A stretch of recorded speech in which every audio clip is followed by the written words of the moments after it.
Hello everyone, welcome back to my YouTube channel. Another useful and informative video which is about how to fix AirDrop not working on iPhone after iOS 17 update. So how to fix this issue? First of all, I will request to my all friends, please subscribe and share my YouTube channel. Press the bell icon for more latest videos. So do not waste any time. First of all, fix this issue. So how to fix this issue? First solution, you have when AirDrop is not working, so you have restart your Bluetooth and Wi-Fi on your iPhone. Then you have using the Bluetooth or Wi-Fi, so you have restart. So then you have open the setting control center, so you have click here disconnect, and then you have reconnect on your iPhone, and then you have open the setting and click on Bluetooth, turn off and on again.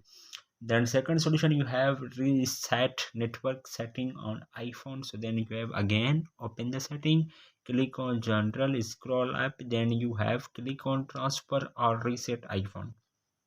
Then you have click on reset network setting iPhone, given a passcode, and then you have enter a passcode. Do not lose any data on your iPhone, only reset all setting on your iPhone.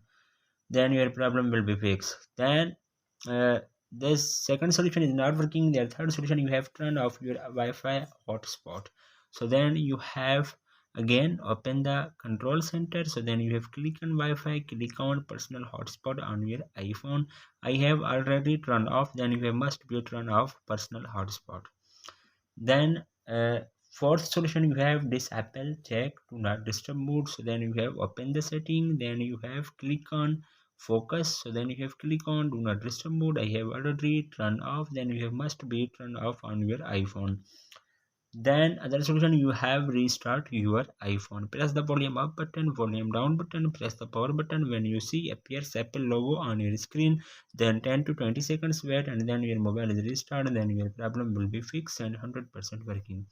Then last solution, you have AirDrop is not working, so you have open this control center, then you have click on Wi-Fi. So you have AirDrop is you have receiving, so you have everyone, then you have contents only, then you have not receiving off, then you have receiving. So then your problem will be fixed and 100% working on your iPhone. So hopefully guys, after watching this video, you will all know. If you have any problem, so please let me know in the comments box. Thanks for watching. See you in the next video. Do not forget subscribe and share my YouTube channel. Allah Hafiz.